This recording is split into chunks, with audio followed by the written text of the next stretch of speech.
দর্শক, আপনাদের সবাইকে শুভেচ্ছা, আমন্ত্রণ জানাচ্ছি প্রথম আলোর আজকের বার্তা কক্ষে। আপনারা জানেন বিএনপি সরকার গঠনের পর থেকে নতুন অনেকগুলো সিদ্ধান্ত এরই মধ্যে নিতে শুরু করেছে। আপনারা আরো জেনেছেন ১২ই মার্চ থেকে সংসদ বসতে যাচ্ছে এবং সংসদ বসার আগেই অনেকগুলো পরিবর্তন এবং সিদ্ধান্তের কথা বিএনপির পক্ষ থেকে জানানো হয়েছে, বিএনপির বিভিন্ন মন্ত্রণালয় থেকে।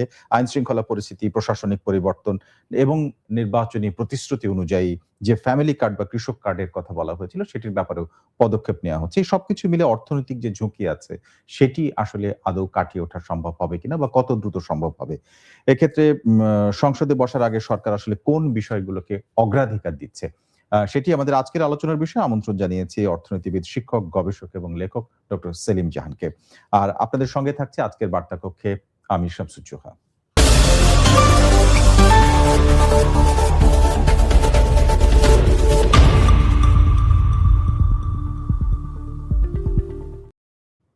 সরকারের অগ্রাধিকার কিসে আসলে এবারে? সেটি জানবো আমাদের অতিথি অর্থনীতিবিদ, শিক্ষক ও লেখক ডক্টর সেলিম জাহান। আপনাকে স্বাগত। আপনাকেও ধন্যবাদ। প্রথমে জানতে চাইবো যে উম অ্যা সন্ধ্যার আগে একটি সবশেষ যে সংবাদ আসলো স্বরাষ্ট্র মন্ত্রণালয় থেকে বলা হয়েছে, স্বরাষ্ট্রমন্ত্রী সালাউদ্দিন আহমেদ বলছেন যে ৫ই আগস্টের যে অভ্যুত্থান হলো তারপরে আওয়ামী লীগ সরকারের পতনের সঙ্গে, সঙ্গে অনেক মামলা হয়েছে একই সাথে এবং সেই মামলাগুলো পুনরায় যাচাই বাছাই করার জন্য পুলিশকে তিনি নির্দেশ দিয়েছেন। এবং কারণ হিসেবে তিনি উল্লেখ করেছেন যে নিরীহ সাধারণ মানুষ যারা তারা যেন ভোগান্তির শিকার না হন। এটি সুন্দর একটা ব্যাখ্যা শুনে এরকম মনে হয়। কিন্তু অতীতে আমরা যে সমস্ত মামলা পুনর্বিবেচনা এবং উঠানোর রেওয়াজ দেখেছি, সেখানে রাজনৈতিক কর্মীদের আ অনেক বিভিন্ন সময় বিভিন্ন রাজনৈতিক কর্মীরা সুবিধা পেয়েছেন। এক্ষেত্রে আপনি আসলে কি ধরনের অনুমান করেন? আমার মনে হয় যে এই বর্তমান সময়ে অর্থাৎ ৫ই আগস্টের জি। পরে যে মামলাগুলো হয়েছে, তার সবগুলো যে রাজনৈতিক মামলা তা নয়। আচ্ছা। বহু মামলা হয়েছে ব্যক্তিগতভাবে প্রতিহিংসামূলক মামলাও হুম, হয়েছে। এবং সত্যিকার অর্থে ৫ই আগস্টের পরে বাংলাদেশে যেটাকে আমি বলি একটা মামলার সংস্কৃতি গড়ে হুম, উঠেছে। যে কেউ কারো বিরুদ্ধে আ মামলা করেছেন। এখন যেটাই আপনি বললেন যে কিছু, কিছু মামলায় তো রাজনৈতিক বিবেচনা হুম, হয়েছে। এটা অস্বীকার করা হুম, যাবে না। কিন্তু তার বাইরেও বহু মামলা হয়েছে ব্যক্তিগত আক্রোশ, ব্যক্তিগত প্রতিহিংসা থেকে। হুম, এখন যে কথাটি স্বরাষ্ট্রমন্ত্রী বলেছেন যে যাচাই-বাছাই করে, হুম, এটা সবচাইতে গুরুত্বপূর্ণ। যে ঢালাওভাবে যেভাবে হুম। মামলা করা হয়েছে, ঢালাওভাবে যেগুলো যেন প্রত্যাহার না হ্যাঁ, করা হয়। মামলার আম আ মধ্যে কি আছে, হুম, তার মধ্যে সারবস্তু আছে কিনা, হুম, আম যে ব্যাপারে নানান বিষয় উত্থাপন করা হয়েছে। তো সেইগুলোকে যদি আমরা দেখি, তাহলে পরে যদি দেখা যায় যে বহু জায়গায় নিরীহ মানুষের বিরুদ্ধে যে সমস্ত হুম, মামলা হয়েছে, তার বাড়িঘর নিয়ে, তার নিরাপত্তাকে বিঘ্নিত করে এবং সংখ্যালঘুদের বিরুদ্ধেও মামলা হয়েছে বিভিন্ন জি, জায়গায়। তো সেগুলোকে যদি উতরানো যায়, তাহলে আমি মনে করি যে এটা একটা ভালো পদক্ষেপ। কিন্তু এখানে খুব বস্তুনিষ্ঠভাবে হুম। আ এই জিনিসগুলো করতে হবে। যাচাই-বাছাইয়ের মধ্যে যদি ফাঁকফোকর থেকে যায়, তাহলে পরে যে উদ্দেশ্যে এগুলোকে প্রত্যাহার করা হচ্ছে, সেগুলো কিন্তু আমরা আপনার মনে করতে থাকার কথা এর আগে আইন উপদেষ্টা মানে এর আগের ইন্টারিম গভর্নমেন্টের সময় তিনি বলেছিলেন যে ঢালাও মামলাটা আমরা রোধ করতে পারিনি, যেটা মামলা জটও তৈরি করে। হ্যাঁ। এখন সেইটাকে সরকারকে তার কার্যক্রমকে ঠিকভাবে চালানোর জন্য মামলা জট এড়িয়ে যাওয়ার জন্য কিছু মামলা প্রত্যাহার করা এরকম মনে করছেন? নাকি ৫ আগস্টের পরের যে মামলা আপনি যেরকম বলছিলেন যে এটা আসলে কিছু মানুষকে ভোগান্তির শিকার হতে হয়েছে। এইসব বিবেচনা করে সরকার আসলে যৌক্তিকভাবে মানে এই ইনটেনশনটাকে আপনি কিভাবে দেখছেন? না, আমি মনে করি যে এই যে ইচ্ছা যেটা, সেটাকে হুম, আমি সদিচ্ছা হিসেবেই দেখি। আচ্ছা। তো এখন যেটা করতে হবে যে মামলা করা হয়েছে, সেগুলোর এক ধরনের নিষ্পত্তি করতে হবে। হুম, তার কিছু হয়তো আদালতে নিষ্পত্তি হবে, কিছু প্রত্যাহার করা হবে। আরেকটা হচ্ছে যে এই মামলা নতুন করে করার হুম, যে প্রবণতা হতে পারে, হুম। সেটাকে কখনো যেন সরকার উৎসাহিত না করে। এখানে নিরুৎসাহিত করা হচ্ছে। এখানে নিরুৎসাহিত করা প্রয়োজন। কারণ নিরুৎসাহিত করা প্রয়োজন যে এটাকে যদি উৎসাহিত করা হয় বা এখানে যদি সরকার নির্বিকার থাকেন, হুম, তাহলে সাধারণ মানুষ আবারও এই হুম, মামলার সংস্কৃতির মধ্যে ঢুকে যাবে। এবং যার ফল হবে যে শুধুমাত্র যে মামলার আধিক্য হবে তা হুম, নয়। তার মানে হচ্ছে যে আদালতে যে সমস্ত মামলা নিষ্পত্তিকৃত হয়নি, তার ভার, তার সংখ্যা কিন্তু অত্যন্ত বেড়ে যাবে। বেড়ে যাবে। সেটা আমাদের জন্য শুভ হবে না। এবার একটু আসি অস্ত্রের ব্যাপারটা। অস্ত্র যদি মানে লাইসেন্স ছাড়া যদি কোনো অস্ত্র মানুষের হাতে থাকে সেটা যেমন ভয়ংকর। লাইসেন্সটা যদি আ এমন বিবেচনায় দেয়া হয় যেটি বিবেচনা করার উচিত ছিল না, সেটিও মুশকিল হয়। উল্লেখ করা হয়েছে ২০০৯ থেকে ২০২৪ সাল পর্যন্ত এই সময়ের মেয়াদে অর্থাৎ আওয়ামী লীগের যে ৩ বার সরকারের মেয়াদ, সেই সরকারের মেয়াদে যে লাইসেন্স গুলো দেয়া হচ্ছে সেটিও যাচাই-বাছাই করা হবে। অর্থাৎ পুনর্বিবেচনা করা হবে। যাদেরকে দেয়া উচিত ছিল না সেটি উইথড্র করা হবে। আপনি মনে করেন যে অস্ত্রের বিষয়ে তো আসলে সেনসিটিভ ব্যাপার আমাদের দেশে কমই ছিল। সবসময় এই বিষয়ে একটা সেনসিটিভিটি ছিল। এখন এসে এই প্রসঙ্গটা উঠানো আ যৌক্তিক মনে করেন এবং এটার আসলে অপব্যবহার হয়েছে কিনা বা এটার সংখ্যাধিক্য অ হয়ে গেছে কিনা বা আছে কিনা? তো এটার দুদিক থেকে উত্তর দিতে চেষ্টা করি। একটা হুম, হচ্ছে যে প্রথাগতভাবে ঐতিহাসিকভাবে অস্ত্রের প্রতি আমাদের একটা ভীতি ছিল হ্যাঁ, বাঙালিদের। হুম, আম অস্ত্রের মধ্যে ব্যবহারে যখন আমরা দেখেছি মানে ঐতিহাসিক দিক থেকে যে এই যে চর দখলের সময় হ্যাঁ, আ ছোরা, বল্লম, বর্শা মানে এগুলোই দেশীয় অস্ত্র। ব্যবহার হতো, হুম, দেশীয় অস্ত্র। কিন্তু আগ্নেয়াস্ত্রের ব্যবহার অত্যন্ত সীমিত ছিল। হ্যাঁ, তো এর পরবর্তী সময়ে যে এই যে আগ্নেয়াস্ত্রের ব্যবহার বেড়ে গেল এবং অত্যন্ত আধুনিক হুম, আগ্নেয়াস্ত্র ব্যবহারগুলো ঠিক। বেড়ে গেল। সেটা হচ্ছে যে আমাদের সমাজে এক ধরনের অস্ত্রায়ন হয়েছে হুম, এবং সেই অস্ত্রায়ন অন্তত দুদিক থেকে হয়েছে। একটা হচ্ছে যে আমাদের রাজনীতিতে অস্ত্র ঢুকে গেছে। হুম, কারণ রাজনীতির ভিত্তিটা যুক্তির বাইরে পেশি শক্তির উপরে নির্ভরশীল হয়েছে। হুম, অতীতেও আমরা দেখেছি যে নির্বাচনে জয়ের জন্যে পেশি হুম, শক্তির ব্যবহার হয়েছে এবং পেশি শক্তির হাত ধরেই অস্ত্র হুম, এখানে ব্যবহার করা হয়েছে। দ্বিতীয়ত রাজনীতির বাইরেও আমরা দেখেছি যে যখনই কোনো সংঘাত হয়েছে বিভিন্ন গোষ্ঠীর মধ্যে, ব্যক্তির মধ্যে, সেখানে কিন্তু আমরা আলাপ আলোচনার মাধ্যমে বা আইনগত দিক থেকে তার নিষ্পত্তি না করে আমরা অস্ত্রের ব্যবহার ব্যবহার করেছি। তো এখন এই যে উদ্যোগ যেটা নেওয়া হয়েছে, এটা যদি বাংলাদেশের সমাজে অস্ত্রায়ন কমিয়ে নিয়ে আসে হুম, এবং আপনি বলেছেন যে লাইসেন্স আ ধারী বা লাইসেন্স আছে সেরকম হুম, অস্ত্র। এর বাইরেও প্রচুর অস্ত্র রয়েছে জি, এবং অনেকেই বলছেন রাজনীতির সঙ্গে যারা যুক্ত তারা বলছেন যে অতীতে যখন বিভিন্ন সময় বিভিন্ন রাজনৈতিক কারণে, অরাজনৈতিক কারণে থানা হুম, এবং থানার অস্ত্রাগার লুট হয়েছে, হুম, সেই অস্ত্র কিন্তু আমরা গত অন্তর্বর্তীকালীন সরকারের সময় শুনেছি তা উদ্ধার করা যায়নি। না। এই অস্ত্রগুলো তো বিভিন্ন গোষ্ঠীর কাছে, বিভিন্ন মানুষের কাছে আছে। সুতরাং অস্ত্রের ব্যাপারে যে এই পদক্ষেপটি এটিকে আমি শুভ বলে মনে করি। অবশ্যই আপনার সাথে আমি একেবারে একমত। কিন্তু এই যে নির্দেশনাটা এর মধ্যে দেয়া হয়েছে যে সমস্ত অস্ত্রের লাইসেন্স দেয়া হয়েছিল সেগুলো ঠিক হয়েছিল সেটা যাচাই-বাছাই। কিন্তু লাইসেন্স ছাড়া যেগুলো আছে অর্থাৎ লুট হওয়া অস্ত্র বা অন্যান্য সেগুলোর ব্যাপারে আসলে নির্দেশনা নাই। সেটা আপনি এক্সপেক্ট করেন কিনা? না, আমি হুম, মনে করি এটার ব্যাপারে নির্দেশনা স্বরাষ্ট্র মন্ত্রণালয়ের থাকতে হবে। কারণ এই অস্ত্রের সবচাইতে বড় ভয়ংকর দিকটা হচ্ছে যে এটা যদি ভুল হাতে গিয়ে পড়ে হুম, আ এবং এটা যদি এমন গোষ্ঠীর হাতে গিয়ে পড়ে যারা এই অস্ত্রটাকে তারা নানান কাজে ব্যবহার করবেন। হুম, আম তার রাজনীতিক দিকটির কথা আমি বললাম। কিন্তু সাধারণ মানুষের নিরাপত্তার ব্যাপারটিও হুম, তো আছে। অতএব সেটা যদি মানুষের জীবনকে, মানুষের পরিবারকে, মানুষের ঘরকে অনিরাপদ করে দেয়, তাহলে পরে অবশ্যই যে অস্ত্র লুট হয়ে গেছে, যে অস্ত্র সরকারি অস্ত্রাগার ছেড়ে চলে গেছে হুম, এবং যে সমস্ত অস্ত্রের পেছনে লাইসেন্স নেই, সেগুলোকে আমাদের একটু, একটু করলেও উদ্ধার করতে হবে। এবং হুম, এই প্রসঙ্গে ঐতিহাসিক দিক থেকে বলি যে এই সমস্যাটা কিন্তু বাংলাদেশের স্বাধীনতার পরপরও ছিল। ছিল। হুম, প্রচুর অস্ত্র লুট হয়ে গেছে। প্রচুর অস্ত্র বিভিন্ন হাতে গিয়ে পড়েছে এবং পরবর্তী সময়ে কিন্তু সেই অস্ত্রের বেশিরভাগ অংশ কিন্তু উদ্ধার করা যায়নি।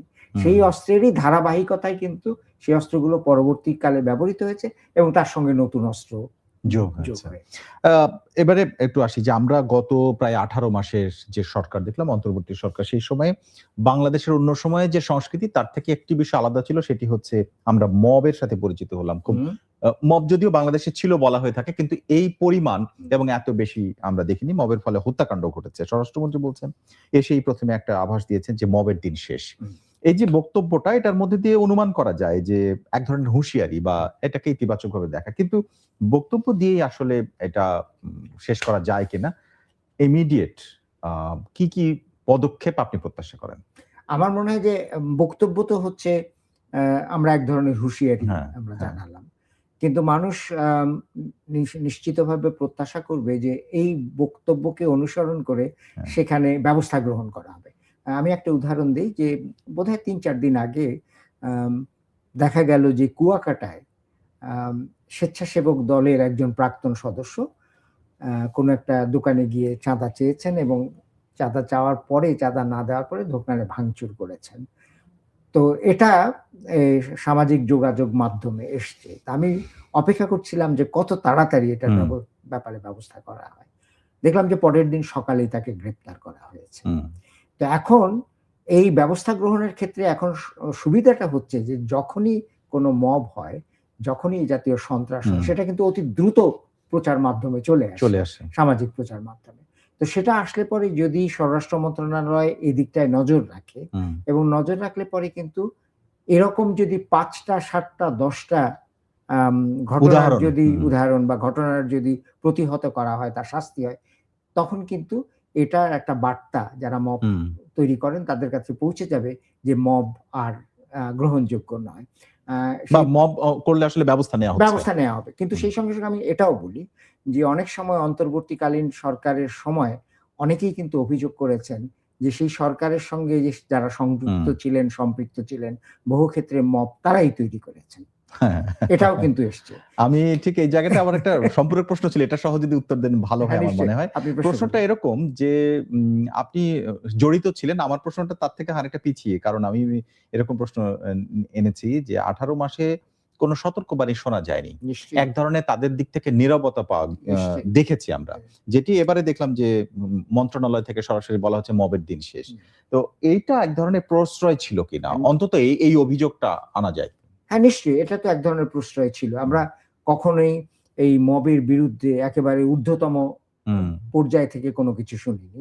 আ মব যখন ছড়িয়ে পড়েছে বিভিন্ন দেশে, যেটা রাজনীতির অঙ্গন ছেড়ে অর্থনীতির অঙ্গনেও হুম, ঢুকেছে। হুম, যেমন যে কারো বাড়িতে গিয়ে কোনো একটা সূত্র ধরে তার কাছ থেকে হুম। বিপুল পরিমাণ টাকা আত্মসাৎ করা, আদায় করে নেয়া, হ্যাঁ। রাস্তাঘাটে সাধারণ মানুষের হুম, বিরুদ্ধে কোনো একটা তাকে এক ধরনের আমরা যাকে বলি পরিচয় দিয়ে তারপরে হুম, হুম, টাকা আদায় করা। কিন্তু আমরা কিন্তু কখনো দেখিনি যে এর বিরুদ্ধে আম একটা সক্রিয়তা হুম, সেটা ছিল। তার কিন্তু একটা কারণ আমি বলব যে পুলিশ সেই সময় হুম। অনেকটাই নিষ্ক্রিয় ছিল। কারণ এই কারণে যে তারা খুব স্বস্তি বোধ করেনি করেনি। তাদের অবস্থানে বা তারা কতখানি আম আ যাকে বলে সহায়তা বা হুম, সাহায্য পাবে আ রাষ্ট্রযন্ত্রের কাছ থেকে। সুতরাং এখন যেটা বলা হচ্ছে যে মবকে থামানোর জন্যে বা মব তন্ত্রকে হুম, বিস্তার না করার জন্যে এটাতে অন্তত এটা স্পষ্ট যে রাষ্ট্রযন্ত্র এবং সরকার এটার পেছনে রয়েছে। অর্থাৎ এটা বন্ধ করার হুম। জন্য তারা যেকোনো ব্যবস্থা নেবে। আ আমরা মানে যেটাই আলোচনা শুরু করেছিলাম না যে সরকারের অগ্রাধিকার কিসে? যেমন মব বন্ধ করা, অস্ত্রের লাইসেন্স যেগুলো সমস্যা ত্রুটিযুক্ত সেগুলোকে বন্ধ করা, তারপরে কি মামলা জট কমানো, এগুলো এক ধরনের বিষয়। কিন্তু আরেকটা প্রশাসনিক একটা পদক্ষেপগুলো আমরা দেখছি যে কিছু, কিছু জায়গায় পরিবর্তন করা হচ্ছে। যেমন চিফ প্রসিকিউটরের হু, উম হু। আ আ যিনি ছিলেন তাজুল ইসলাম, তাকে নিয়োগ দেওয়া হয়েছিল আগের সরকারের ১ম মাসেই। আবার দেখলাম এই বিএনপি সরকার ক্ষমতায় মানে শপথ নেয়ার পরপরই ১ মাস হয়নি। অ্যা মাত্র সপ্তাহ। এরপরেই আরেকজন চিফ প্রসিকিউটরকে নিয়োগ দেয়া হলো। আমিনুর ইসলাম তার নাম। তিনি আজকে চিফ প্রসিকিউটর হিসেবে ক্ষমতা মানে দায়িত্ব বুঝে গ্রহণ নিয়েছেন। এখন প্রশ্ন হচ্ছে সরকার আসলেই চিফ প্রসিকিউটরের পরিবর্তন হবে। এটা আসলে রেয়াজ নাকি এটা সরকার পরিচালনার জন্য প্রয়োজন? নাকি এটা হয়ে থাকে?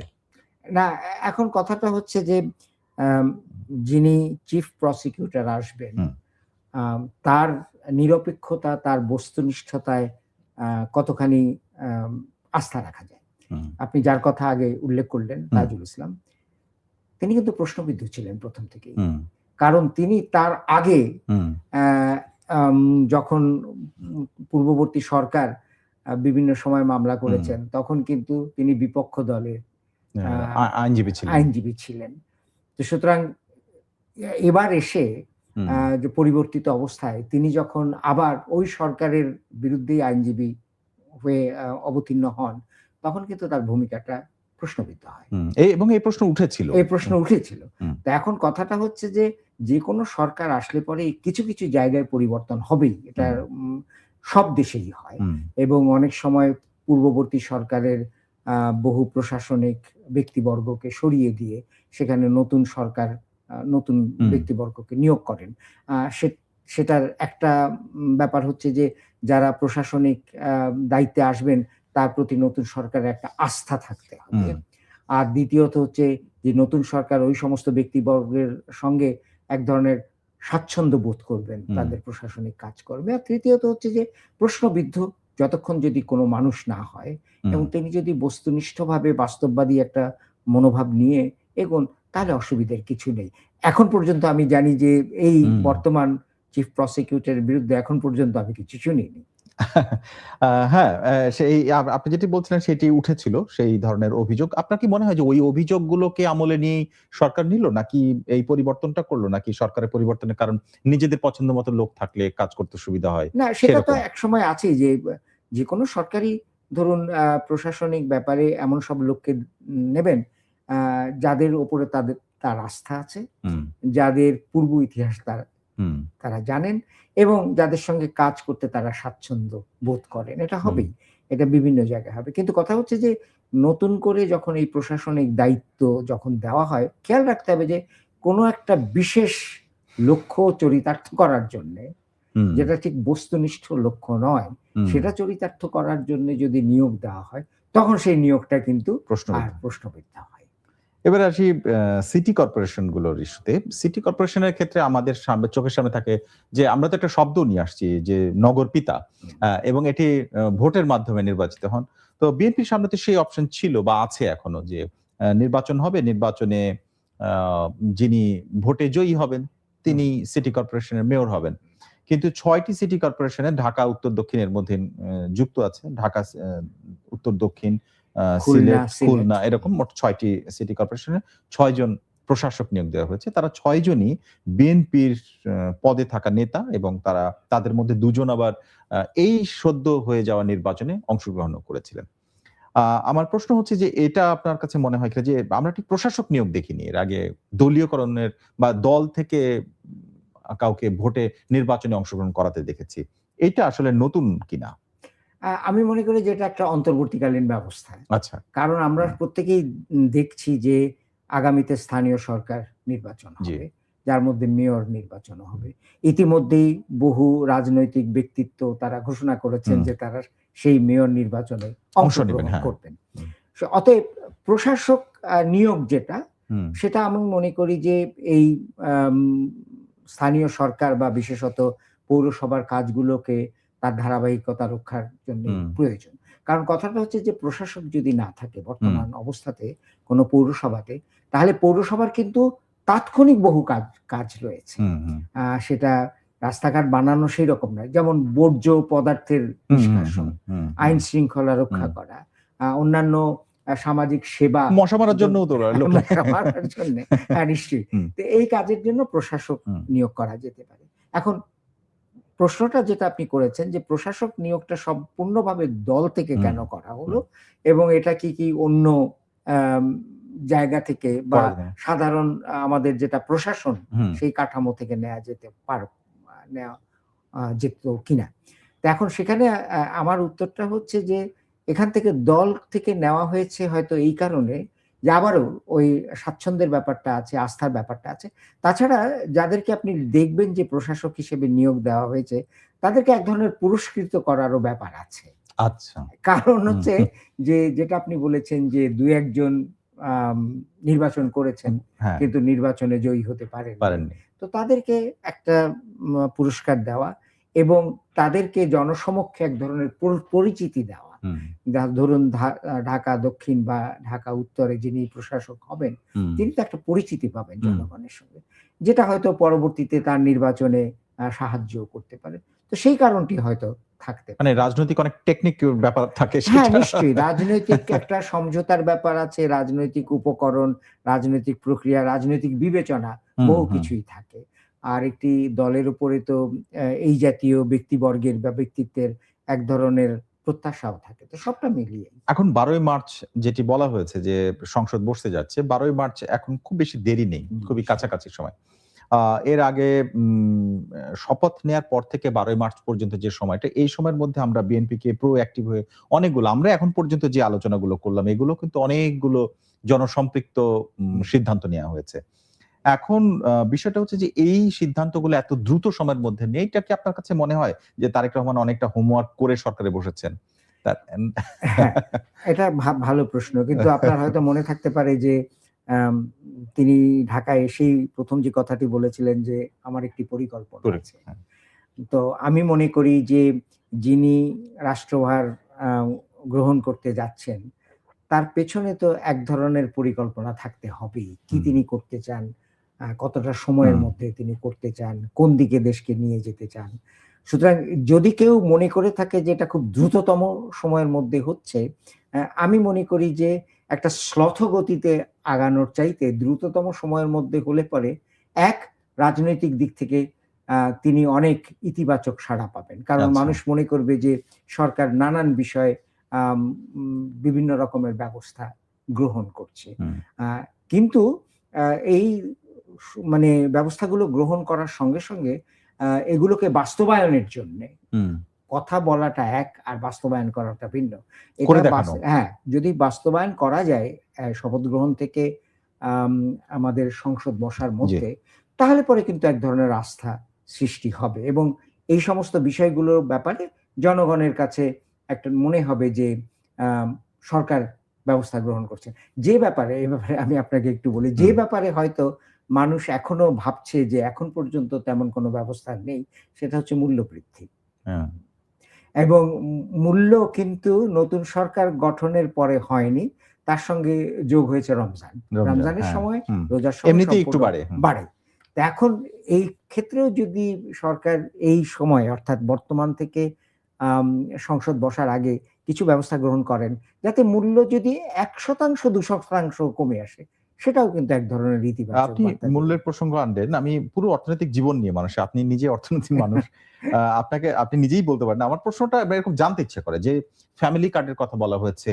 তারপরে কৃষক কার্ডের কথা। এটা কিন্তু সমাজের একটা শ্রেণী যাদের অর্থনৈতিক জীবনটা অত্যন্ত সংক্ষিপ্ত এবং তাদের খুবই স্বল্প একটা আ উম আ নাম্বারের টাকাও তাদের জন্য জীবনের অনেক আ সহযোগিতা মানে নিশ্চয়ই, হেল্প করে। নিশ্চয়ই। এখন প্রশ্ন হচ্ছে যে এই সংসদ বসার পরে বিএনপির সামনে চ্যালেঞ্জটা তার এই যে অর্থনৈতিক সাপোর্ট দেয়া কিংবা তাদের নিরাপত্তার ক্ষেত্রে নিশ্চয়তা দেয়া সেই চ্যালেঞ্জগুলো বড় হয়ে দাঁড়াবে? নাকি এদিকে সংসদে বসে জামাত এনসিপি কে সামলানোটাই কঠিন হয়ে যাবে? দুটোই। কারণ সরকার যখন সংসদে বসবে, হ্যাঁ, তখন কিন্তু আম কোন জায়গায় অগ্রাধিকার দিতে হবে সেটা কিন্তু এক জায়গায় সীমিত থাকবে না। যেমন সব দিকে আলোচনা সব আসবে। দিকে আলোচনা। যেমন ১ম এই কিন্তু তাদের একটা অগ্রাধিকার থাকবে যে অন্তর্বর্তীকালীন সরকারের সময় ১১৩ টি অধ্যাদেশ হুম, নির্বাহী আদেশে জি, হয়েছে। তো সেই অধ্যাদেশগুলোকে তো সংসদের দ্বারা অনুমোদন হুম, করিয়ে নিতে হবে। তো সেখানে আলাপ আলোচনা হুম, হবে। সেখানেও সময় লাগবে।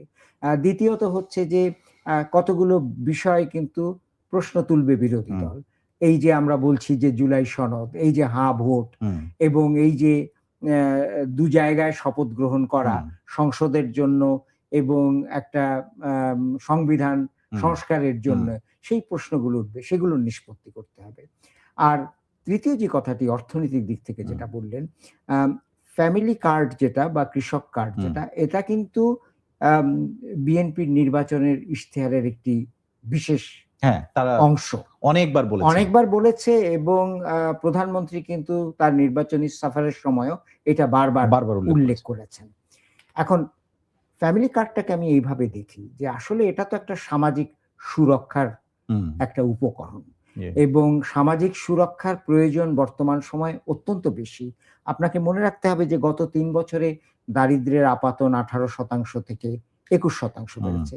বাংলাদেশে বর্তমানে ৩,৬০,০০,০০০ লোক দারিদ্র্য সীমার নিচে বাস করে। হুম, আগামী বছরে আরো ৬ কোটি লোক হুম, দারিদ্র্যের ঝুঁকির মধ্যে থাকবে। সুতরাং এই যে আমরা বলছি যে ফ্যামিলি কার্ড, এটার মানে টাকার অঙ্কটা যত কমই হোক না কেন, ৳২,০০০ র হুম, কাছাকাছি। কিন্তু এটা দিলে পরে মানুষের জীবনে কিছুটা স্বস্তি আসবে, কিছুটা অর্থনৈতিক সাশ্রয় আসবে। হুম, যে ব্যাপারে এই ক্ষেত্রে সরকারকে মনোযোগী হতে হবে সেটা হচ্ছে যে এটার অর্থায়ন কিভাবে আসবে। হুম, কারণ এটা বিপুল অর্থের হুম। প্রয়োজন হবে এবং সেই অর্থায়ন একজনের জন্য কম কিন্তু সবার জন্য অনেক সবার বড়। জন্য অনেক। প্রায় বলা হচ্ছে যে হুম, ১২,০০০ কোটি হুম, টাকার বেশি লাগবে। তো এখন এটার অর্থায়ন করতে হলে কিন্তু সরকারের নিশ্চয়ই তাদের ধ্যান ধারণার মধ্যে আছে যে অর্থায়ন কি করে হবে এবং বিশেষ করে কোথা থেকে অর্থ আসবে। কারণ মনে রাখা দরকার যে ইতিমধ্যেই কিছু, কিছু দায় অন্তর্বর্তীকালীন সরকারের বিভিন্ন যে ব্যবস্থা নিয়েছে এটা এই সরকারের উপরে পড়বে। একটা হচ্ছে যে সরকারি কর্মচারীদের যে বেতনটা বাড়ানো হলো। আচ্ছা, আর দ্বিতীয়ত কৃষক কার্ডের কথা যেটা বলেছেন, এটাও আমার মনে হয় যে দীর্ঘদিন যাবৎ কৃষকদেরকে এক ধরনের সহায়তা প্রদান, এক ধরনের প্রণোদনার প্রয়োজন ছিল। যদি কোনো খাত গত ৩৫ বছরে অবহেলিত হয়ে থাকে সেটা কিন্তু কৃষি খাত। এখন যেটা দাঁড়াচ্ছে আমাদের কৃষকদেরকে এটা নিয়ে হয়তো কিছুটা এটা হতে পারে যে অন্য একটা খাত থেকে কিছুটা এখানে নিয়ে এসে তাদেরকে সহযোগিতা করা হচ্ছে, এটা ইতিবাচক। কিন্তু আমরা শেষের দিকে একটু সংক্ষিপ্তভাবে এই জিনিসটাও জানতে চাই যে সেটি হচ্ছে যে অধ্যাদেশের চাপগুলো যেমন এই সংসদের উপরে এসে পড়েছে, আগের সরকারের যে চুক্তিগুলো করা হয়েছে বিভিন্ন দেশের সাথে, আগের সরকার অর্থনৈতিক যে সমস্ত সিদ্ধান্ত নিয়েছে, সব সরকারই নতুন আসলে বলে যে আগের সরকারের চাপগুলো আমাদেরকে সামলাতে হবে। আপনি অর্থনৈতিক জায়গাটা বিশেষ করে যে সমস্ত চুক্তি এবং সিদ্ধান্ত নেওয়া হয়েছে সেগুলো আসলে বোঝা হয়ে দাঁড়াবে কিনা এই সরকারের? যে সমস্ত চুক্তি হয়েছে বা বৈশ্বিক দিক থেকে যে সমস্ত চাপ আসবে সেটা তো এই সরকারের জন্য এক ধরনের চাপ সৃষ্টি করবে। যেমন একেবারে অন্তর্বর্তীকালীন সরকার চলে যাওয়ার দিন ২ আগে যে মার্কিন যুক্তরাষ্ট্রের সঙ্গে যে চুক্তি হয়েছিল একদম তৃতীয় দিন ৩ দিন আগে ৩ দিন আগে। তো এখন ভাগ্য ভালো যে মার্কিন যুক্তরাষ্ট্র যে জাতীয় শুল্ক বিশ্বব্যাপী তারা আরোপ করেছিল সেটাকে মার্কিন সুপ্রিম কোর্ট অবৈধ বলে ঘোষণা করেছে। সেটার একটা চাপ থাকবে। আমাদের বৈদেশিক ঋণ যেটা এখন অত্যন্ত উচ্চ মাত্রার, সেটার একটা আপনার চাপ থাকবে। আর তৃতীয় যে চাপটি থাকবে সেটা হচ্ছে যে এই যে আমরা বলছি যে স্বল্পোন্নত দেশ থেকে উন্নয়নশীল দেশে যাওয়ার ব্যাপারটি আমরা বিলম্বিত করছি। তো এখন বিলম্বিতকরণের ব্যাপারটি জাতিসংঘ মেনে নেবে কিনা সেটার একটা প্রশ্ন আছে। দ্বিতীয়ত আমরা বলছি যে আমরা সক্ষমতা বাড়ানোর জন্য এটা বিলম্বিত করছি। ৩ বছর সময় কিন্তু খুব দীর্ঘ সময় নয়। সুতরাং যদি এটা কাছেই, এটা যদি সক্ষমতা না বাড়ানো যায় তাহলে পরে কিন্তু একটা চাপ আমাদের থাকবে এই দিক থেকে। আমি মনে করি বৈদেশিক দিক থেকে বৈশ্বিক ব্যবস্থায় বর্তমানে যে অস্থিতিশীলতা আছে, বর্তমানে যে সমস্ত সমস্যাগুলো আছে, বৈদেশিক ঋণের, বৈদেশিক বাণিজ্যের, সেটার একটা চাপ কিন্তু সেই চাপটাকে আরেকটু বাড়িয়ে দিয়েছে ট্রাম্পের চিঠি। আপনার মনে হয় যে ট্রাম্প শুভেচ্ছা জানানোর জন্য চিঠি লিখেছেন, কিন্তু সেখানে তিনি দুটো পয়েন্ট উল্লেখ করেছেন।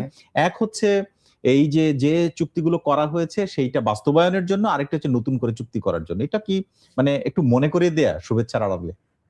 আমি এটাকে এভাবে দেখি। আমি ওটাকে তুলনা করি ব্রিটিশ প্রধানমন্ত্রীর যে শুভেচ্ছা বার্তা। আচ্ছা। শুভেচ্ছা বার্তার কিছু গদবাঁধা কথা থাকে।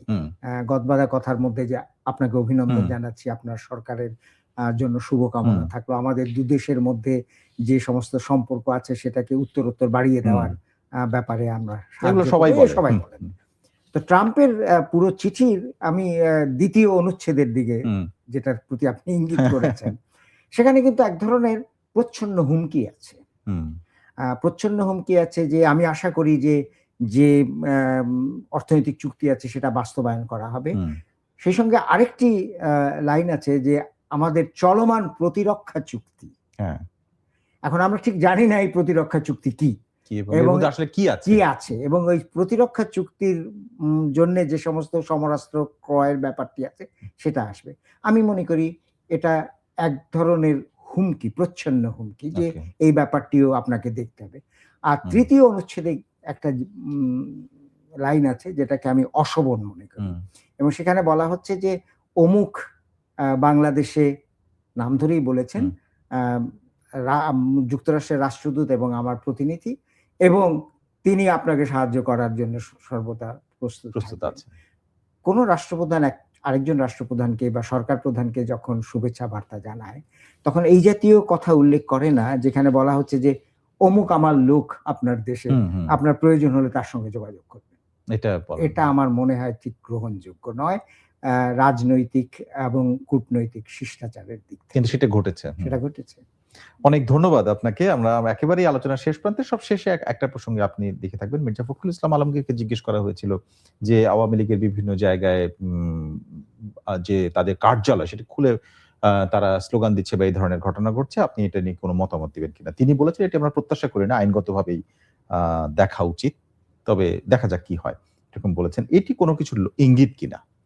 এখন এটা বিভিন্ন দিক থেকে দেখা যায়। একটা যেটা বলা চলে সেটা হচ্ছে যে নিশ্চিতভাবে আওয়ামী লীগের লোকজন এই জাতীয় তাদের দপ্তর খুলতো না যদি সেখানে তারা নিশ্চিত না হতো যে হুম, এটার পেছনে এক ধরনের সহায়তা বলুন হ্যাঁ, বা এটা থাকবে বা সমর্থন। বা সমর্থন এটা থাকবে। হুম, তারা তাদের দপ্তর খুলে ফেলছে আ কোনো রকম আলোচনা করেই স্থানীয় হুম, পর্যায়ে হুম, বা কোনো সমর্থনে না দেখেই করেছে। হুম, আমার মনে হয় না যে এটা আওয়ামী লীগ করবে। তা এখন প্রশ্নটা হচ্ছে যে বিএনপির দিক থেকে কেন আ নীরব সমর্থনই যদি হ্যাঁ, বলি হ্যাঁ, কেন থাকবে? সেটা এমন হতে পারে যে বিএনপিও উম উম দেখছে যে মনে রাখা দরকার যে আওয়ামী লীগের কার্যক্রম বন্ধ হয়েছে। কিন্তু হুম, আওয়ামী লীগ কিন্তু দল হিসেবে নিষিদ্ধ তাদের না। নিষিদ্ধ হুম, হয়নি। সুতরাং বিএনপিও হয়তো চাইছে যে আওয়ামী লীগ যেই পরিবর্তিত অবস্থায় যদি নতুন করে নিজেদেরকে গঠন করতে পারে, পুনর্গঠন করতে পারে, তাহলে হয়তো একটা রাজনৈতিক দল হিসেবে আম সেটা বিএনপির জন্য হয়তো শুভ আইনগতভাবে হবে। বিষয়টির সিদ্ধান্ত হয়নি। এই বিষয়টির সিদ্ধান্ত হয়েছিল এক্সিকিউটিভ অর্ডার অর্থাৎ নির্বাহী আদেশে। একদম। এখন আরেকটি সরকার আপনার মনে হয় কিনা যে আগের নির্বাহী আদেশটা পুনর্বিবেচনা করা হতে পারে? আমার মনে হয় এটা হয়তো পুনর্বিবেচনা করা হতে পারে এবং পুনর্বিবেচিত হওয়াও দরকার। হুম, আমি এটা মনে করি। কারণ মনে রাখা দরকার যে এই দলটি বিশাল একটি দল হুম, এবং এই দলের জনসমর্থনও রয়েছে।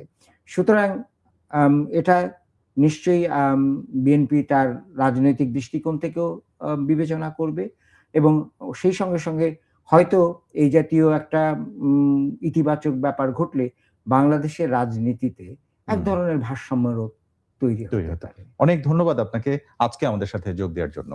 আপনাকেও ধন্যবাদ। দর্শক আমাদের সঙ্গে ছিলেন অর্থনীতিবিদ, শিক্ষক ও লেখক ডক্টর সেলিম জাহান। তার কাছ থেকে আমরা এই সরকারের শপথ নেয়ার পর থেকে এখন পর্যন্ত যে বিষয়গুলো নিয়ে তারা সিদ্ধান্ত নিয়েছে, জানিয়েছে বা কার্যক্রম নিতে দেখছি, সেসব বিষয় নিয়ে আমরা আলোচনা করেছি। এরকম বিভিন্ন আপডেট সংবাদ এবং বিশ্লেষণ জানতে আমাদের এই আয়োজন প্রথম আলোর বার্তা কক্ষ দেখুন রবি থেকে বৃহস্পতিবার পর্যন্ত প্রতিদিন এই সময়ে। দেখুন প্রথমআলো.com, প্রথম আলোর ইউটিউব, ফেসবুক সহ সোশ্যাল মিডিয়ার সবগুলো প্ল্যাটফর্মে। আজকে যারা আমাদের সঙ্গে ছিলেন আপনাদের সবাইকে ধন্যবাদ।